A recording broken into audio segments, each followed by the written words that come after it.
Breaking news.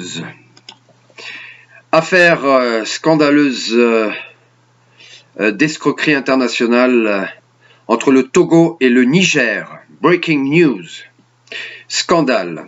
Au moins un ministre, le ministre togolais des droits de l'homme, Christian Trimua, serait impliqué dans une escroquerie en bande organisée d'un montant de 2 milliards de US dollars. Selon des informations concordantes, il nous revient avec force qu'une énième fois, le ministre des droits de l'homme au Togo, Christian Trimua, participerait à une entreprise criminelle. Nous rappelons qu'il y a quelques années au Togo, Christian Trimua, son nom apparaît dans une tuerie en série qui a endeuillé le quartier nord de Lomé, la capitale du Togo. Il s'agissait de jeunes filles, plus d'une dizaine, qui ont été retrouvées mortes, vidées de leur sang, avec des organes génitaux et vitaux mutilés. Ce phénomène criminel avait duré plus d'1 mois et avait paniqué toute la capitale. Personne n'a jamais réussi vraiment à identifier les auteurs de ces crimes. Mais, après une enquête menée par les autorités judiciaires du pays, un nom a été attribué à cette tuerie en série. Christian Trimua. Une procédure d'instruction a été engagée avec l'inculpation du présumé coupable. Voilà. Je tiens à rappeler que l'assassinat de jeunes filles, une bonne dizaine en série, est un crime contre l'humanité.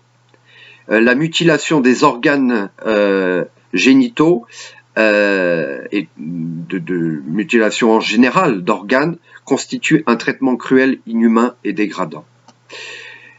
Depuis, Christian Trimua a été nommé ministre des droits de l'homme par le dictateur Faure Gnassingbé. Je reviens à cette affaire entre le Togo et le Niger sur la question de distribution de pétrole. Ali Yoma, le chef cabinet du dictateur togolais Faure Gnassingbé, et son conseiller spécial Emmanuel Tcha Tchouko, qui, je tiens à le rappeler, a déjà été mêlé dans un dossier de trafic au port de Lomé et de même impliqué dans de multiples dossiers de malversation financière, sont aussi partie prenante dans cette ténébreuse affaire internationale entre le Niger et le Togo.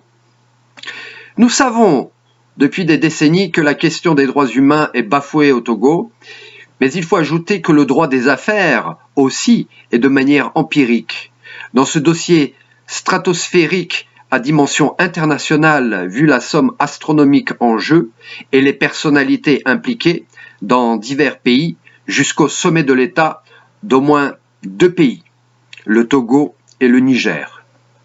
Le dictateur togolais Faure Gnassingbé, qui n'est plus à une dernière vilainie, comme il y a quelques jours où il rencontra le roi Charles III d'Angleterre, où ce petit roi intégrera la plus vieille dictature en Afrique dans le Commonwealth.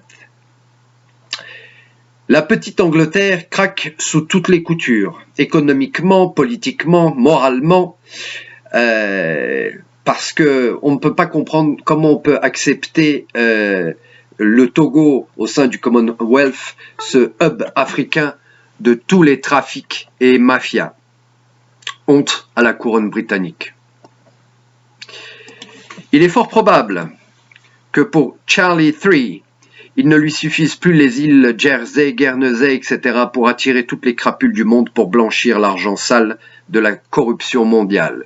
Il lui fallut le Togo, ce petit pays en Afrique de l'Ouest qui exporte du pétrole offshore depuis des décennies, sans être reconnu au niveau international comme producteur. Incroyable, non?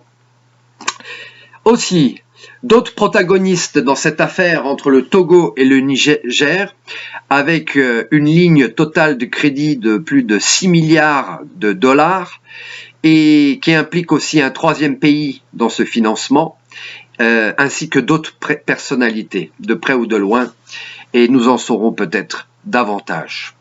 Voilà. À bientôt.